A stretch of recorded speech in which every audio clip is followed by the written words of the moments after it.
आज प्रातःकाल लगभग 4 बजे जब मैं अपने कक्ष में सो रहा था तो किसी व्यक्ति ने हमारे कक्ष के द्वार पर दस्तक दी।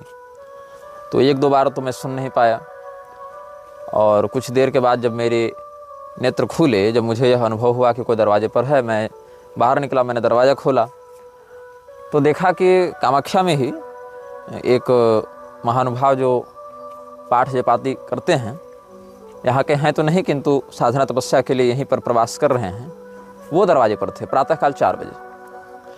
तो मैंने उनसे पूछा, भाई आप क्यों आए हैं? तो वो बड़े घबराए हुए थे, बेचैन उनका चेहरा दिख रहा था। वो हमारे कक्ष में आए, फिर हमारे साथ बैठे। उन्होंने बताया कि आप जो म्लेच्छराज श्रृंखला अभी निर्गत कर रहे हैं उससे जुड़ी हुई कुछ बातें कहनी है। हमने सोचा भाई 4 बजे सुबह क्या बात करनी है। तो मैंने पूछा क्या बात है। उन्होंने कहा कि अभी अभी उन्हें एक स्वप्न आया है, जिस स्वप्न में कोई व्यक्ति है जो वो भी किसी परंपरा के साधक हैं, और उन्होंने कहा कि भाई मैं पहले म्लेच्छराज के संगठन में जुड़ा हुआ था और म्लेच्छराज के लिए नरबली इत्यादि मैं दिया करता था, किंतु मुझे इस प्रकार के अभियानों में बड़ी ग्लानि हुई। मुझे बहुत अफसोस हुआ कि मैं क्या कर रहा हूँ, तो मुझे प्रायश्चित करना है और मैं देवी जी की आराधना इत्यादि भी कर रहा हूँ। तो इसीलिए मैं यहाँ पर आया हूँ तपस्या करने के लिए, और मैं बताऊँगा कि म्लेच्छराज वस्तुतः कैसा दिखता है। जिस प्रकार के चित्र और जिस प्रकार के घटनाक्रम उसके विषय में प्रसारित किए जा रहे हैं, उनसे अधिक स्पष्ट और उनसे अधिक ठोस मैं आपको चित्र बनाकर दिखा रहा हूँ, क्योंकि मैं उस तत्व को बहुत निकटता से जानता हूँ। साधक जी ने हमें बताया कि स्वप्न में जो व्यक्ति उनसे मिले, उन्होंने बताया कि वो ये सब तामसी विद्याएं, पैशाचिक विद्याएं सीखने के लिए अफ़गानिस्तान के क्षेत्रों में गए थे, और वहाँ से ये सारी विद्याएं, काली शक्तियाँ वो सीख कर जगा कर आए थे और उसी की आराधना करते थे। किंतु उसके मार्ग में चलते हुए इन्हें आत्मग्लानि हुई, इन्हें यह बोध हुआ कि मैं तो बहुत ही नकारात्मक मार्ग पर निकल पड़ा हूँ। तो फिर भगवती की आराधना करते हुए धीरे धीरे उस मार्ग से मुक्त होने का वो प्रयास कर रहे थे। तो उन्होंने एक श्वेत वर्ण के दीवार पर उसका चित्र बनाकर दिखाया कि वस्तुतः वो कैसा दिखता है। तो उसमें भी 2 शक्तियाँ थीं, एक जो वाहन के रूप में है और एक जो उसके ऊपर सवार है। तो जहाँ मैंने आपको आर्द्र म्लेच्छ और उसके भीतर बैठे हुए अनाम म्लेच्छ के बारे में बताया था, वहाँ पर भी ऐसा ही भाव है कि एक उसको ढो रहा है और दूसरा उसके ऊपर सवारी कर रहा है। अब भौतिक रूप से सवारी कर रहा है कि सांस्कारिक रूप से सवारी कर रहा है, ये सब शक्तियाँ स्थूल रूप में तो कूटस्थ होती नहीं है कि भाई हाथ है तो इतना ही बड़ा होगा, पैर होगा तो इतना ही बड़ा होगा। ये सब कामरूप शक्तियाँ हैं, अपनी इच्छा के अनुसार रूप, आकृति और भाषा, स्वर इत्यादि को परिवर्तित करने का सामर्थ्य रखती हैं ये सब शक्तियाँ। तो उन्होंने जो चित्र बनाया और वो जो साधक प्रातःकाल मुझसे मिलने आए थे, उन्होंने जो बताया, वो लगभग 7 फीट का एक पुरुष, जिसकी ऊपरी खाल नहीं है, ऊपर की चमड़ी नहीं है, उसकी जो मांसपेशियाँ वो दिखती हैं, ऊपरी खाल नहीं है। 7 फीट का एक पुरुष जो सामान्य हट्ठा कट्ठा है, और उसका मस्तक किस प्रकार का दिखता है इतना तो वो नहीं देख पाए। और उसके ऊपर मतलब उस 7 फीट का पुरुष वाहन के समान है, पुरुषाकार वाहन है जो ढो रहा है, और उसके ऊपर एक पिशाच सवार है जिसके 3 मस्तक हैं कंधे पर। एक पिशाच सवार है जिसके 3 मस्तक हैं, मैंने लिख लिया था, और 2 फीट का ही है लगभग। वो बौना पिशाच है, वो लगभग 2 फीट की ही ऊंचाई का है, बहुत काले रंग का है, उसके पंख इत्यादि भी हैं काले रंग का है। उसकी आंखें जो हैं वो बाहर की ओर टपकती हुई लगती हैं, जैसे उल्लू जब अपनी आंखों को फैला कर देखे या मधुमक्खी जब अपनी आंखों को फैला कर देखे तो उसकी आंखें बाहर की ओर निकली हुई दिखाई पड़ती हैं। वैसे ही इसकी आंखें बाहर की ओर निकली हुई हैं, और काले रंग का 2 फीट का लगभग बौने आकार का एक पतला पतला सा शरीर वाला 3 मस्तक का पिशाच उस 7 फीट वाले पुरुषाकार वाहन के ऊपर बैठा हुआ है। और यही उन दोनों तत्वों का एक साकार विग्रह जो स्वप्न में उन साधक को दूसरे किसी साधक ने अंतश्चेतना के माध्यम से संपर्क करके बताया, वो सुबह 4 बजे मेरे कक्ष में आकर वर्णन करके हमें बता रहे थे। वीडियो के कमेंट बॉक्स में आकर, चाहे फेसबुक हो, चाहे यूट्यूब हो, चाहे अन्य लोग जो अपने चैनल पर इस वीडियो को अपलोड कर रहे हैं, उन सभी लोगों के कमेंट बॉक्स में आकर बहुत से धूर्त लोग यह कहने में लगे हुए हैं कि शुक्राचार्य ही यहोवा है, तो शुक्राचार्य ही म्लेच्छराज हैं, शुक्राचार्य ही म्लेच्छ के गुरु हैं। वो म्लेच्छ के गुरु नहीं, वो असुरों के गुरु हैं। पहले इस बात को समझो, म्लेच्छ अलग हैं, असुर अलग हैं।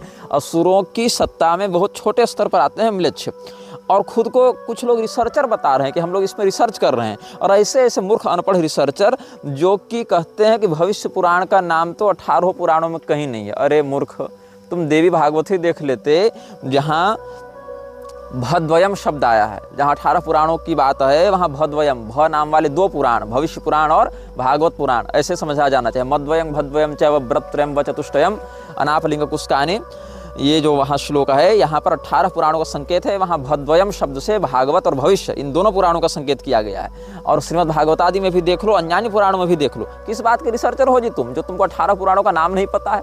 और जिसको 18 पुराणों का नाम नहीं पता है, संदर्भ नहीं पता है, वो सीधे सीधे किसी पुराण को प्रामाणिक या अप्रामाणिक कहने आया है। तो ऐसे ऐसे अनपढ़ लोग हिंदू धर्म में घुसे हैं ज्ञान देने। बहुत दयनीय स्थिति है। और हो भी क्यों नहीं, यहाँ तो ऐसे ऐसे मूर्ख महामंडलेश्वर और जगतगुरु बने हुए हैं जिनको नेताओं की चापलूसी और अपने महिमा मंडन से फुर्सत नहीं, लड़की नचाने से फुर्सत नहीं। ऐसे ऐसे लोग सन्यासी बने हुए हैं। और हिंदू भी धर्म के ज्ञान के लिए जाएगा कहाँ? तो इंटरनेट में जाएगा। और इंटरनेट में यही सब सारे लोगों ने कचड़ा भर रखा है। जो जिज्ञासु होता है वो तद्विधि प्रणिपातेन परिप्रश्नेन सेवया, सेवा प्रणिपात समर्पण तपश्चर्या का आश्रय लेकर सदगुरु के पास जाता है कि इंटरनेट के पास जाता है? तो इंटरनेट से प्राप्त हुआ ज्ञान तो विकृत और असत्य और यथार्थ ही होगा। अब कुछ लोग ऐसा कर रहे हैं कि म्लेच्छराज के टॉपिक को उठाकर काल्पनिक बातें चेप रहे हैं। इनमें से मुझे सूचना प्राप्त हुई कि कुछ लोग तो हमारे भी पूर्व समर्थक रहे थे, जो बाद में सैद्धांतिक विरोध के कारण, जिनसे हमने सैद्धांतिक टकराव झेला और जिनकी पोल हमने खोली, वो सब फेसबुक छोड़कर भाग गए थे। और बाद में फिर फेसबुक पर आए हैं म्लेच्छराज के विषय में बताने कि वसुधा और पिंगल और किसका किसका तो है ऐसा, वो अपने म्लेच्छत्व के विषय में स्पष्ट कर रहे थे। कहते हैं कि वसुधा और पिंगल का पुत्र वर्तमान में म्लेच्छराज है और कलयुग के अंश से अवतरित है। वो जन्मना आर्य है, म्लेच्छ नहीं है। देखो, वो जन्मना आर्य नहीं है, जन्मना म्लेच्छ ही है। अब आर्य शब्द से ऐसा देखोगे तो जितने भी दैत्य हैं वो तो कश्यप जी की संतान होने से द्विजवत ही माने गए हैं बहुत स्थानों पर। तो ऐसा थोड़े कि उन सबको हम ब्राह्मण कह दें। और जितने भी म्लेच्छ हैं उनको असंस्कृत होने से ही अनार्य कहा गया है। तो अनार्य जो व्यक्ति है वो आर्य नहीं हो सकता है, चाहे जन्म की दृष्टि से वो कुछ भी रहा हो पहले, लेकिन संस्कार शुद्धि न होने के कारण वो नष्ट ही हो जाता है संस्कार की दृष्टि से। अब ये लोग कह रहे हैं कि भाई वो तो प्रधानता से वेद मार्गी है और प्रधानता से वैदिक प्रयोगों से ही शक्तियाँ प्राप्त किया हुआ है। देखो, वेद की शक्तियों का प्रयोग करके, वैदिक मंत्रों का प्रयोग करके वो शक्तियाँ प्राप्त नहीं कर रहा है। वो विशुद्ध रूप से पश्चिमामनाय के ही आगमों का प्रयोग कर रहा है। और यहाँ पर भी मेरी बात को चुरा कर ये कहते हैं कि फिर उसने सहस्र वर्षों तक भगवान रुद्र की पश्चिमामनाय के पैशाच संप्रदाय से उपासना करके संपूर्ण विश्व पर एकाधिपत्य करने का वर प्राप्त करके देवताओं के बल को छीण करने के लिए अपने अनुचरों के द्वारा भारत के आर्य धर्म के नाश में लगा हुआ है। पैशाच मार्ग का तो केवल उत्थापक और व्यवस्थापक है। अपने अनुयायियों के हितार्थ से उसने पैशाच मार्ग का प्रवर्तन किया। अब जिस व्यक्ति ने ये लिखा है वो स्वयं से कुछ लिखने का सामर्थ्य रखता नहीं है। एक सेठ के लेखों को चुरा कर लिखा करता था। बाद में उसने अपने अनुयायियों के मन में भ्रम डाला कि हम तो बहुत बड़े साधक हैं, तपस्वी हैं, हिमालय में जाकर तपस्या कर रहे हैं, हम अपना फेसबुक व्हाट्सएप सब बंद कर रहे हैं, और लोगों को ब्लॉक कर दिया ताकि लोग उसको ऑनलाइन न देख सकें। और जब इस समय उसने देखा कि लोग तो मेरी चर्चा करना छोड़ रहे हैं, भूलते जा रहे हैं, तो अपनी लोकेशना में उसने म्लेच्छराज वाले टॉपिक उठाया और मनमानी बातें वैसे ही लिखने लगा। जिस प्रकार से पहले वो अपने संप्रदाय के विषय में या अपने आध्यात्मिक शक्तियों के विषय में या अपने अवतार के विषय में या अन्य विषयों में किसी मान्य संप्रदायाचार्य के क्लोन होने के विषय में, किसी मान्य संप्रदायाचार्य के कलयुगी एजेंट होने के विषय में जैसे बकवास करता था, काल्पनिक ग्रंथों के नाम पर काल्पनिक बातें प्रसारित करता था, वैसे यहाँ पर भी करने लगा। तो ऐसे लोगों से सावधान रहना चाहिए। अपने आप को महिमा मंडित करने के लिए कुछ भी ये लोग अप्रामाणिक और अपुष्ट रूप से प्रसारित करते रहेंगे और लोगों को भ्रमित करते रहेंगे। लाइव आने का ढोंग, अपनी चेहरा, अपनी पहचान को छिपा कर ये लोग नकली बातों से लोगों को भयाक्रांत करते हैं। कहते हैं हम लाइव आकर अपने वास्तविक चेहरे को दिखाएंगे, वो भी नहीं दिखाते।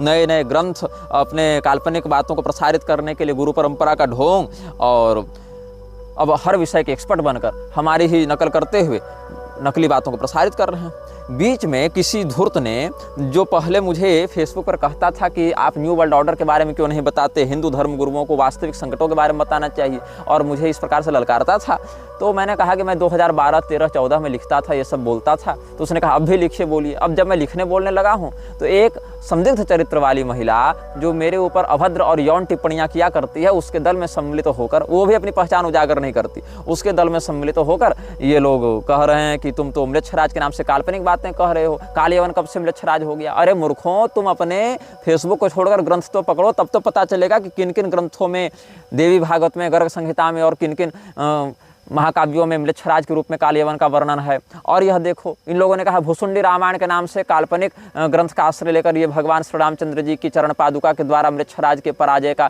काल्पनिक व्याख्यान कर रहा है निग्रहाचार्य। अरे मूर्खों, मैं भुसुंडी रामायण के दक्षिण खंड से बता रहा हूँ, 51वां 52वां अध्याय पढ़ो और भुसुंडी रामायण कोई काल्पनिक ग्रंथ नहीं है। भुसुंडी रामायण एक प्रामाणिक प्राचीन धर्मशास्त्र है और स्वामी करपात्री जी ने रामायण मीमांसा में भुसुंडी रामायण को प्रामाणिक धर्मशास्त्र के रूप में, प्राचीन रामायण के रूप में मान्यता दी है। तुम जिस परंपरा के सदस्य होने का ढोंग करते हो, उसी परंपरा के आचार्य के द्वारा प्रमाण के रूप में स्वीकृत किए ग्रंथों पर भी तो कम से कम श्रद्धा रखना सीखो।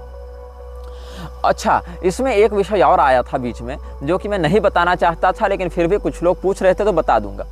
जो मौन नरपतियों का 300 वर्षों का कार्यकाल है, उसमें बीच में राजतंत्र भी रहेगा और कहीं कहीं लोकतंत्र भी रहेगा, दोनों का मिश्रित काल चलेगा। अब लोग पूछेंगे कैसे?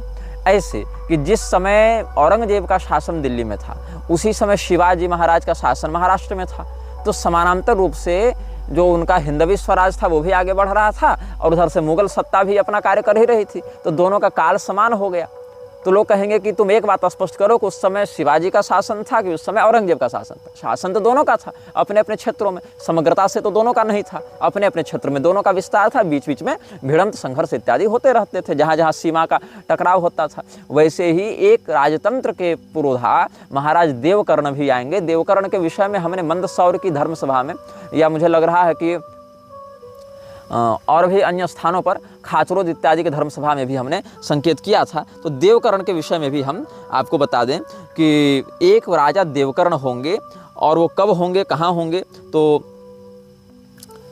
आर्जिक नामक राजा के पुत्र देवकर्ण गंगोत्री वाले शिखर पर जाकर हिमालय में 12 वर्षों तक तपस्या करेंगे। तस्य पुत्रो देवकर्णो गंगोत्र गिरिमूर्धनि द्वादशाब्दम तपो घोरम तेपे राज्य विवृद्धये तदा भगवती गंगा तपसा तस्य धीमतः स्वरूपम स्वेच्छया प्राप्य ब्रह्मलोकम जगामः कुबेरश्च तदागत्य दत्त्वा तस्मै महत्पदम आर्याणां मंडलीकं च तत्रैवान्तर्धीयत मंडलीको देवकर्णो बभूव राज्य जनपालकः षष्ट्यब्दं च कृतं राज्यं तेन राज्ञा महीतले तदन्वयेष्ट भूपाश्च बभूवुर्देवपूजकाः द्विशताब्दं पदं कृत्वा स्वर्गलोकमुपाययुः एकादशश्च यो मौनः पन्नगारिरिति श्रुतः 40 वर्षाणि राज्यं कृत्वा प्रयत्नतः स्वर्गलोकं गतो राजा पन्नगैर्मरणं गतः एवं च मौन जातीय कृतम राज्यम महीतले।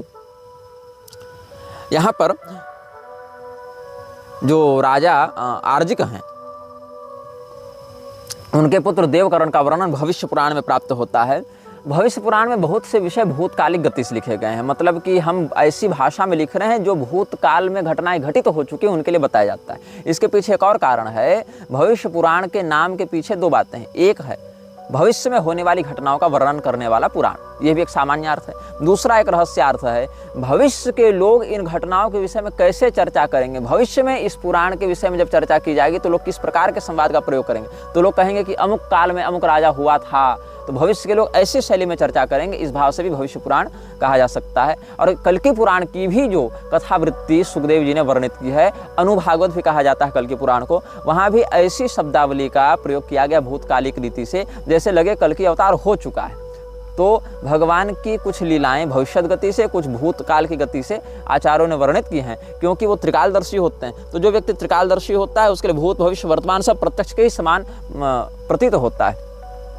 तो हम बता रहे थे राजा देवकर्ण के विषय में। देवकर्ण महाराज जिस समय आएंगे उसके 200 साल तक मौन नरपतियों का भी शासन रहेगा। मतलब आप इसको ऐसे समझ सकते हैं कि लगभग भारतीय लोकतंत्र के आप समझ लीजिए कि 125 साल के आसपास देवकर्ण का राज्य प्रारंभ हो जाना चाहिए इस भविष्यवाणी के अनुसार। और 12 वर्ष तक वो तपस्या करेंगे, भगवती गंगा की आराधना करेंगे गंगोत्री में जाकर, और वहाँ भगवती गंगा कुबेर जी के माध्यम से उनको पुनः राज्य पद का वरदान प्रदान करवाएंगे, ऐश्वर्य प्रदान करेंगे, क्योंकि ऐश्वर्यहीन व्यक्ति राजा नहीं हो सकता है, उसके लिए चाहिए पैसा, उसके लिए चाहिए वैभव। तो कुबेर जी की कृपा से उनको वैभव प्राप्त होगा। और कब तक ये राज्य करेंगे? तो इनकी 8 संततियाँ, मतलब 8 पीढ़ियाँ, इनके सीधे 8 पुत्र नहीं, इनकी 8 जनरेशन्स, इनकी 8 पीढ़ियाँ भारत में 200 वर्षों तक राज्य करेंगी। तो 200 वर्षों तक जब ये लोग राज्य करेंगे तो अंतिम राजा का जो नाम होगा, ये जो स्वयं जो देवकर्ण होंगे उनका राज्य लगभग 60 वर्षों तक चलेगा।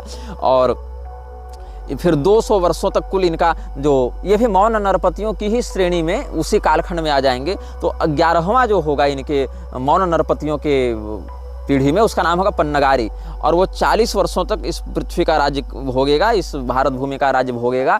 और उसके बाद सर्पों के ही द्वारा उसको मृत्यु प्राप्त होगी, पन्नगैर मरणम गतः। और यहाँ पर स्वर्गलोकम गतो राजा पन्नगैर मरणम गतः, और इस प्रकार से मौन नरपतियों का जब शासन समाप्त होगा तब हम जो पिछले अनुभागों में आपको बता चुके थे अन्य राजाओं का वर्णन, जहाँ पर धर्मवर्मा, रामचंद्र इत्यादि नाम के कुछ राजा होंगे और अंत में भूत नंदी होगा। तो भूत नंदी कब आएगा? जब 2264 विक्रम संवत होगा। अभी 2081 समाप्त होने वाला है। 2264 विक्रम संवत में भूत नंदी राजा बनेगा जो 50 साल राज्य करेगा। फिर उसके बाद शिशु नंदी राजा बनेगा जो 20 साल राज्य करेगा। फिर यशो नंदी राजा बनेगा जो 25 साल राज्य करेगा। फिर प्रवीरक राजा बनेगा जो 106 वर्ष राज्य करेगा, जो 11 वर्ष राज्य करेगा। तो 50, 20, 25 और 11, 106 वर्ष का हो गया। उसी समय अफगानिस्तान के क्षेत्र में म्लेच्छराज की सेना और यशोनंदी और प्रवीरक की सेना का युद्ध होगा, जिसमें एक ही महीने में 1 लाख म्लेच्छ मरेंगे और 60,000 भारतीय सैनिक मरेंगे। जिसके बाद यशोनंदी को अपनी पुत्री जालवती का कन्यादान करके म्लेच्छराज घुसपैठ करेगा। उससे होने वाली बाहलिक इत्यादि संतानें भी म्लेच्छ कहलाएंगे। युद्ध से तो यहाँ जीत नहीं पा रहा है म्लेच्छराज, तो उस समय क्या करेगा? घुसपैठ करके पारिवारिक रिश्ता जोड़कर उसके खून को विकृत करेगा और वहाँ अपने नाते के माध्यम से वो पारिवारिक घुसपैठ करके भारत पर कब्जा कर लेगा। उसके बाद बाहलिक इत्यादि 13 पीढ़ी तक 400 वर्षों तक जिसका वंश राज्य करेगा।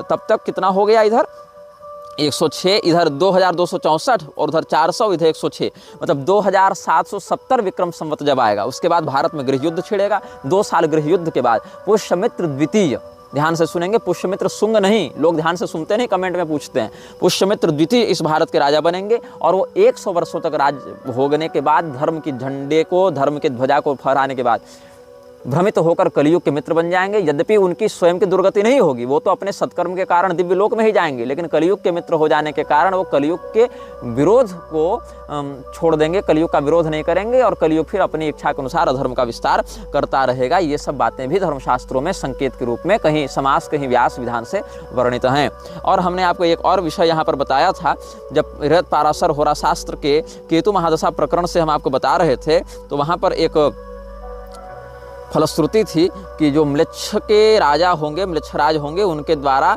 इस व्यक्ति को धन प्राप्त होगा। जो व्यक्ति केतु की अशुभ दशा का फल, केतु की उत्तम दशा का फल भोगेगा। केतु उत्कृष्ट दशा करोति विजय क्रूर क्रियार्थागमम म्लेच्छमापति लब्ध भाग्य कवन प्रारंभ शत्रुच्छयान। और इसी में केतु के अंतर्गत यदि राहु की अंतर्दशा आ जावे तो विशेष करके यह फल घटित होने लग जाता है। यहाँ पर आप बृहत पाराशर होरा शास्त्र में ही देखेंगे तो केतु अंतर्गते राहु स्वच्छ मित्र स्वराशिगे, केतु की महादशा में अंतर्दशा राहु की चले और राहु शुभ राशि में हो, उच्च राशि में हो, मित्र गृह में हो या स्वगृह में हो या केंद्र त्रिकोण इत्यादि में हो, तो म्लेच्छ प्रभु वसात सौख्यम धन धान्य फलादिकम, म्लेच्छ राज के सहयोग से, उसकी कृपा से उसको सुख, धन धान्य, प्रतिष्ठा इत्यादि की भी प्राप्ति होती है। ऐसा बृहत पाराशर होरा शास्त्र में भविष्यवाणी की गई है। एक लक्ष्यराज नामक व्यक्ति ने हमारे फेसबुक पेज पर किसी श्रृंखला के अनुभाग में टिप्पणी की थी। वो टिप्पणी भी मैं पढ़कर सुना देता हूँ।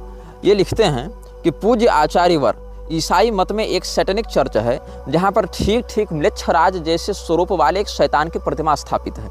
उसका मुख गधे के जैसा, पंख हैं और पैर घोड़े जैसे हैं। इस शैतान म्लेच्छराज की प्रतिमा के इर्द गिर्द वहाँ पे 15 ऐसे चित्रपट लगे हैं जिनमें मानवीय स्वरूप का ज्यामितीय रूप चित्रित है, पर कोई शारीरिक रूप का चित्रण नहीं है। यह स्थान बड़ा विवादास्पद और विचित्र है। देखिए, ये बात मैं जानता नहीं था कि कहीं कुछ ऐसी बात है। ये जैसा बता रहे हैं वैसा मैं आपको पढ़ के सुना रहा हूँ।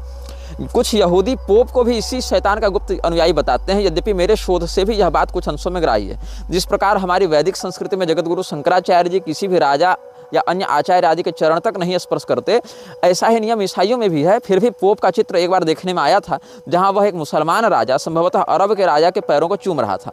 अन्य भी कई सारी बातें हैं जिससे इस बात की पुष्टि होती है। जैसे वेटिकन सिटी के धार्मिक सभागार में सर्प की आकृति बनवाना पोप के द्वारा, जबकि सर्प को ईसाई मत में शैतान और का प्रतीक मानकर शत्रु माना गया, शैतान समझते हुए। अस्तु, अन्य भी कई प्रकरण हैं जिससे आपकी द्वारा बताई जा रही बातें मेरे निजी शोध को भी बल और संतुष्टि प्रदान कर रही हैं। आप इस श्रृंखला को चलाते रहें और निर्भय होकर वक्तव्य दें। सादर प्रणाम। जय श्री जानकी वल्लभ भगवान, जय श्री आंजनेय महास्वामी जी। ये इन्होंने कहा लक्ष्यराज जी ने। और इसके अतिरिक्त व्हाट्सएप और फेसबुक पर भी कुछ लोगों ने संपर्क किया, जिसमें एक बंगाल के कूच बिहार से कोई सज्जन हैं और एक कोई दूसरे व्यक्ति हैं। और इन्होंने ऐसा हमको संदेश भेजा है। एक दूसरे व्यक्ति जो हैं वो अन्य बहुत लंबे चौड़े उन्होंने मैसेज भेजे हैं और उन्होंने बहुत कुछ म्लेच्छराज के विषय में खुलकर बताया और कहा है कि इनका वंश कई पीढ़ियों से म्लेच्छराज से टकराता रहा है। इन्होंने ऑडियो में भी बहुत सारी बातें बताई हैं, जिसको मैं समयानुसार प्रकाशित करूंगा यदि आप लोगों की बुद्धि का स्तर वैसा दिखा। और बहुत कुछ इन्होंने लिख कर भी भेजा है, चित्र इत्यादि भी भेजे हैं। अपने पिताजी के जो भारतीय सेना में पूर्व कमांडो रहे थे और 1965, 67 और 71 तीनों में युद्ध लड़े हैं, पाकिस्तान, चीन और बांग्लादेश के साथ। अब तो ये परलोक चले गए। अपनी माता जी का ये चित्र भेजते हैं, अपना और अपनी पत्नी का चित्र भेजते हैं। और ये पहले तो म्लेच्छराज के प्रभाव में आकर खूब मांस मदिरा इत्यादि किए थे, बाद में ये सब कुछ छोड़ दिए, ये तंबाकू, बीड़ी, सिगरेट इत्यादि भी छोड़ दिए और बहुत प्रकार से मृत्यु का सामना करते हुए बचे। और ये पीढ़ियों से म्लेच्छराज के अभियानों को खंडित करने के लिए गुप्त रूप से लगे हुए हैं, ऐसा ये दावा कर रहे हैं। और बहुत कुछ मिलकर भी ये बात करना चाहते हैं। कहते हैं कि मैं सारी बात तो यहाँ पर नहीं बता पाऊंगा। मिलिट्री ग्रेड आर्टिफिशियल सेटेलाइट्स भी हर इंसान को डिस्टिंक्ट ब्रेन सिग्नेचर को पहचानती हैं और फियर, एंजाइटी, डिप्रेशन इत्यादि सब रोग दोष इत्यादि को भी ट्रांसमिट कर सकती हैं। इसीलिए मैं ऑडियो पर बहुत कुछ नहीं बताऊँगा और सब कुछ आपको लिख कर भेजता हूँ। और बहुत कुछ इन्होंने अपना क्रोनोलॉजिकल बताया है। Most royal blood lines are there evil gene pools too. और यही कारण है कि इन्होंने अपने शरीर में कुछ ऐसी विकृति अनुभव की म्लेच्छराज से टकराने के फलस्वरूप कि इन्होंने कहा कि यदि मैं संतान उत्पन्न करूंगा तो मेरी संतानों पर भी उसका नकारात्मक प्रभाव पड़ेगा, इसीलिए संतान उत्पन्न नहीं करेंगे। क्योंकि इनको अपनी जो पूर्वज परंपरा है वहाँ से पता चला कि इनके वंश में जर्मन ब्लड भी सम्मिलित हुआ था, जर्मन और स्विस ब्लड इनके वंश में सम्मिलित हुआ था, ऐसा शायद ये कुछ लिख रहे थे। तो फिर इन्होंने यह भी निर्णय लिया है कि आगे संतान को उत्पन्न नहीं करेंगे ताकि और कोई सांकर्य प्रसारित न हो। तो इस प्रकार से ये बहुत से लोग इस श्रृंखला के माध्यम से अपने उन रहस्यों को और उन अभियानों को प्रकाशित कर रहे हैं जो आज तक वो लड़ते आ रहे थे, आज तक वो संघर्ष करते आ रहे थे। और उनको एक आशा थी कि कोई व्यक्ति सामने आकर मुखर होकर इन रहस्यों पर चर्चा करे, इन रहस्यों पर बातचीत करे। तो हमारे माध्यम से इनको कुछ आशा दिखी होगी। कल्कि पुराण में एक बहुत ही उक्ति सुंदर है और महत्वपूर्ण है। आज मैं कल्कि पुराण का भी अध्ययन कर रहा था, जो कि शास्त्रों का अध्ययन तो करते ही रहते हैं। तो वहाँ पर एक बड़ी सुंदर उक्ति हमें मिली और उस उक्ति को आप जितनी गंभीरता से समझेंगे सनातन धर्म के प्रति उतने अच्छे से कार्य कर पाएंगे। 3 पंक्तियाँ, 1.5 श्लोक हैं। अवध्यस्य वधे यावांस तावान वध्यस्य रक्षणे इत्याह भगवान व्यासः सर्व वेदार्थ तत्परः प्रायश्चित्तम न तत्रास्ति यत्रा धर्मः प्रवर्तते। सभी वेदों के अर्थ को समझने वाले, जानने वाले भगवान वेदव्यास जी ने क्या कहा है? जो व्यक्ति निर्दोष है, जो व्यक्ति अवध्य है, उसका वध करने से, उसकी हत्या करने से जो पाप लगता है वही पाप वध्य व्यक्ति की रक्षा करने से भी लगता है। मतलब जिस व्यक्ति को मार देना चाहिए उस व्यक्ति की रक्षा करने से भी वही पाप लगता है जो निर्दोष की हत्या करने से पाप लगता है। इसीलिए जहाँ अधर्म को प्रोत्साहित किया जाए, जहाँ से अधर्म को बढ़ावा मिले, धर्म की हानि हो, ऐसे व्यक्ति को मारना ही धर्म का निर्णय है। आतताई वधारहणः, और उस व्यक्ति के वध के बजाय यदि आप उसका संरक्षण करेंगे, उसको बचाएंगे, तो वही दोष आपको लगेगा जो निर्दोष की हत्या से प्राप्त होता, और फिर उस पाप का कोई प्रायश्चित नहीं है। यह कल्कि पुराण में भगवान वेदव्यास जी का मत भगवान कल्कि के समक्ष प्रस्तुत किया गया है। कुछ लोगों ने कलिपुरुष के विषय में जानने की इच्छा भी व्यक्त की थी और हम कलिपुरुष के विषय में कुछ स्पष्ट बातें भी आपको व्यक्त करेंगे।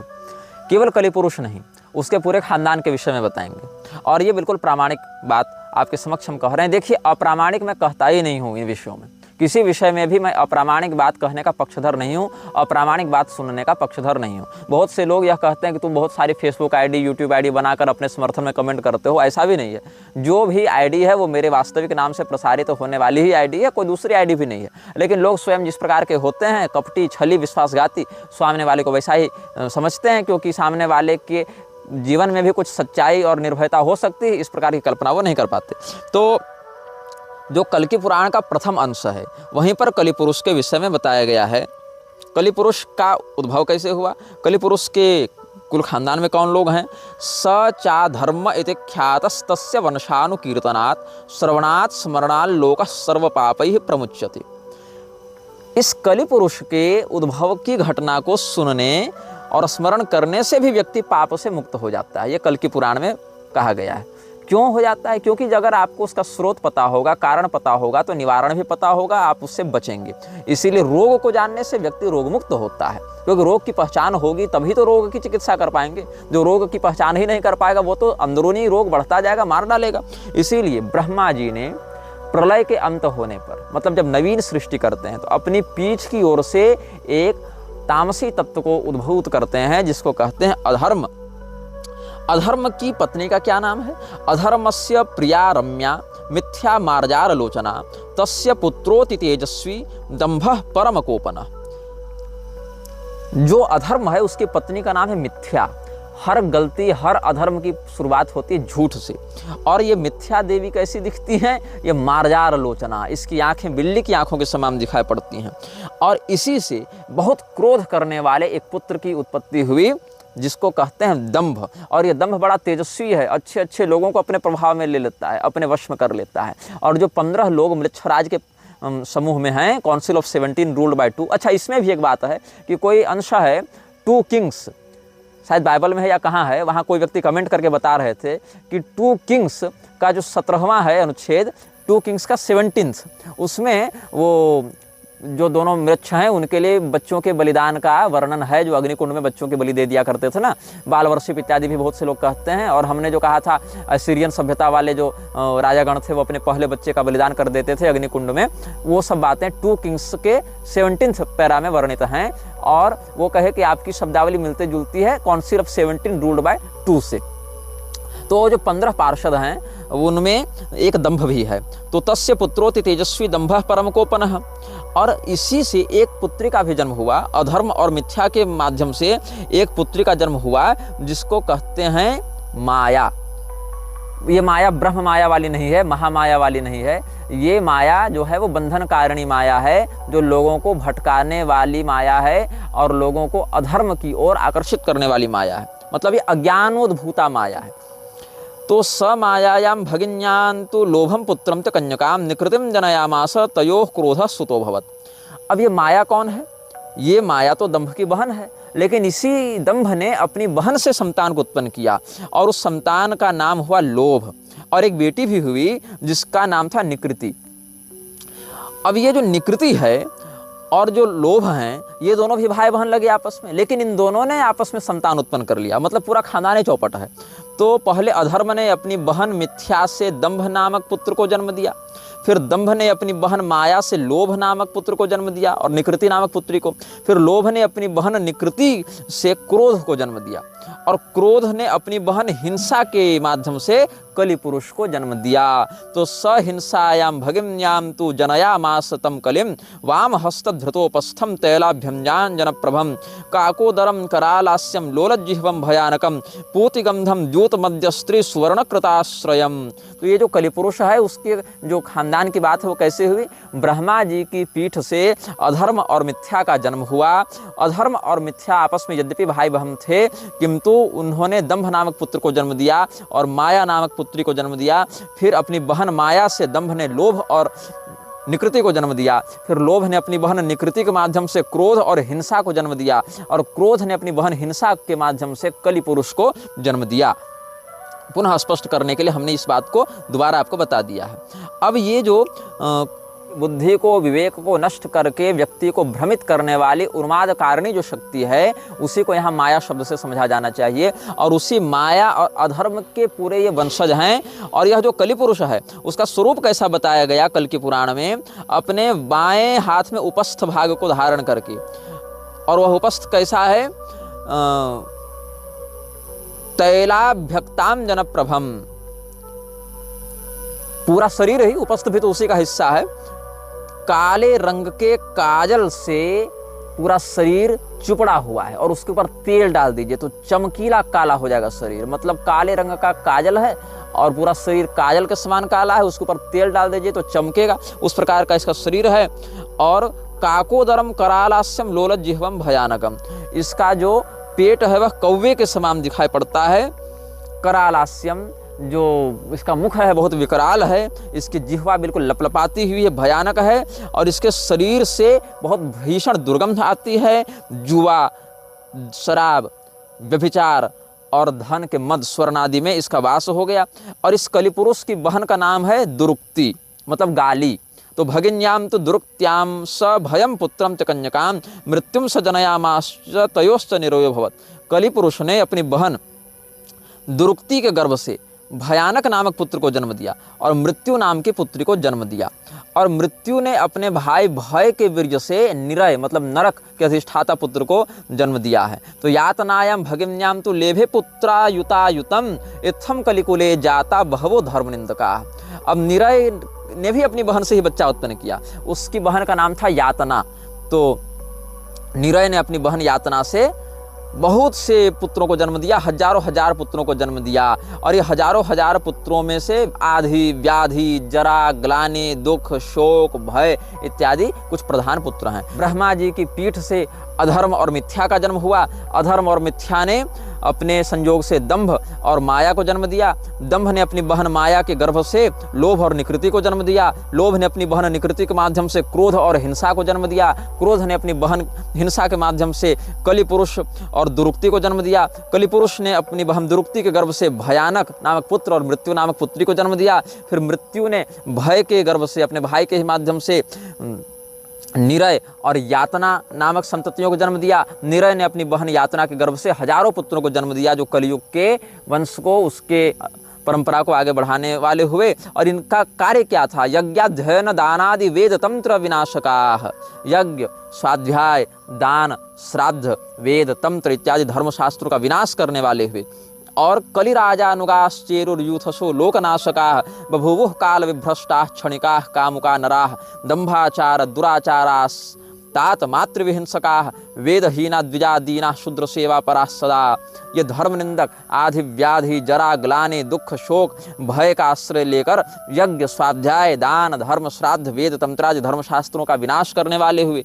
लोक विनाशी यूथ के यूथ झुंड के झुंड ये सब कलिराज के कलिपुरुष के जो अनुचर हैं, वो जो कलिराज के जो सेवक हैं, उन्होंने मनुष्य शरीर को धारण करके इस सृष्टि का विनाश करना आरंभ किया है, कामुक और क्षणभंगुर शरीर को धारण करके। और दंभी दुराचारी माता पिता का तिरस्कार करने वाले ये सब ब्राह्मणों के घर में जन्म लेने लगे।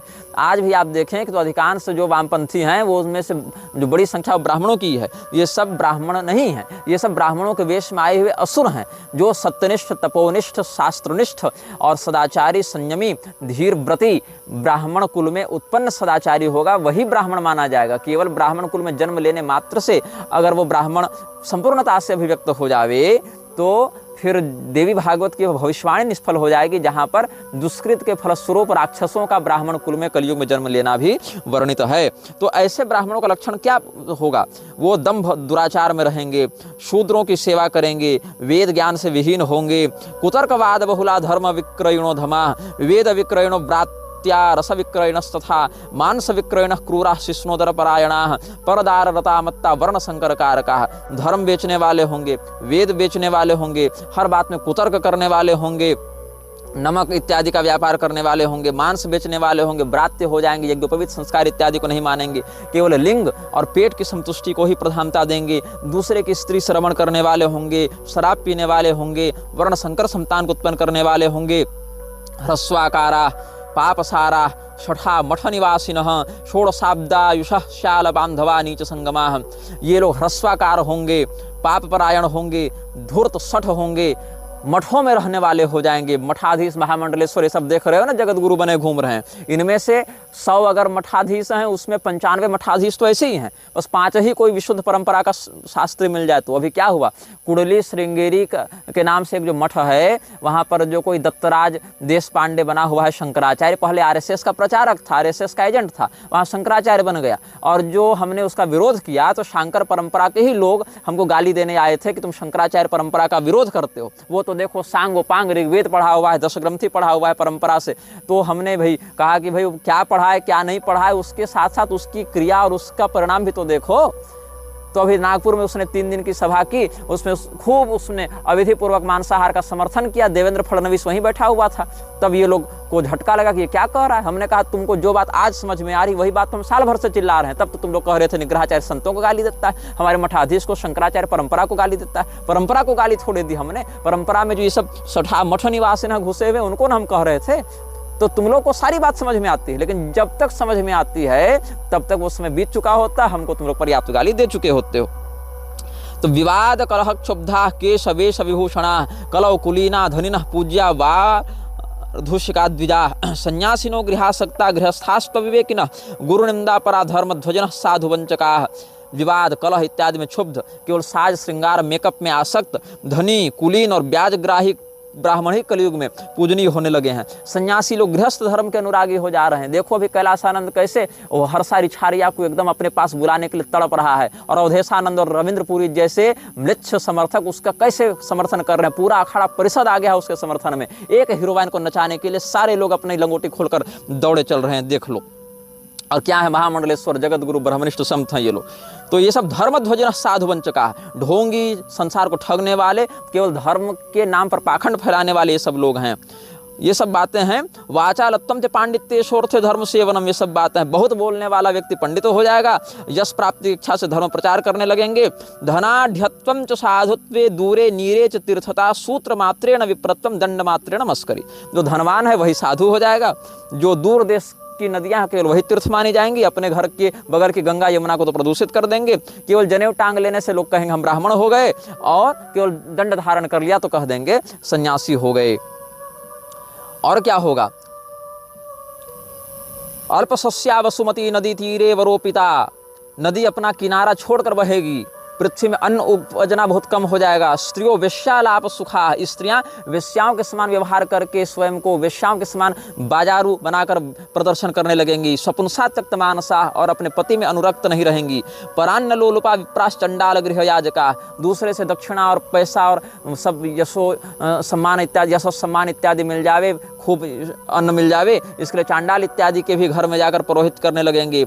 स्त्रियां जो हैं वो स्वच्छंदाचरण प्रिया, जिस प्रकार से स्त्रियों का अनुशासन शास्त्र वर्णित करते हैं उस अनुशासन में नहीं, बल्कि मनमौजी अनुशासन, मनमौजी आचरण वाली स्त्रियां हो जाएंगी। मेघ कहीं बारिश करेंगे कहीं नहीं करेंगे। प्रजा भक्षा नृपा लोका कर पीड़ा प्रपीड़िता, निर्मला सीतारमण, जो प्रजा है उसका भक्षण करने के लिए राजा तत्पर रहेंगे, और हर चीज में केवल टैक्स बढ़ाना ही इनका अभिष्ट कार्य होगा। हर चीज में टैक्स लगा दो, टैक्स लगा दो, यही सब कली पुरुष का कार्य है ना। और क्या होगा, एवं तो प्रथमे पादे कलेह कृष्ण वृंद का, भगवान कृष्ण की निंदा करने वाले लोग कलयुग के प्रथम चरण में होंगे। दूसरे चरण में तो भगवान कृष्ण का नाम भी लेने वाले लोग नहीं बचेंगे। द्वितीय तो नाम ही नाश, तृतीय वर्ण संकरा, तीसरे चरण में परिपूर्णता से वर्ण संकर हो जाएंगे। और एक वर्णाश चतुर्थे च विस्मृताच्युत सत्क्रिया, और भगवान का पूजन भजन सब छोड़कर चौथे चरण में तो सभी एक वर्णी हो जाएंगे, मतलब सब के सब पूर्णतया म्लेच्छयी हो जाएंगे। ये सब बातें हम नहीं कह रहे, कल की पुराण में ये सब बातें बताई हुई हैं भविष्यवाणी के रूप में, और कलि पुरुष के पूरे खानदान का हम आपके समक्ष वर्णन कर चुके हैं। यह वीडियो जल्द ही हटा दिया जा सकता है। कृपया थर्ड पार्टी ऐप्स का उपयोग करके डाउनलोड करें। आप इस वीडियो को अपने चैनल पर फिर से अपलोड भी कर सकते हैं।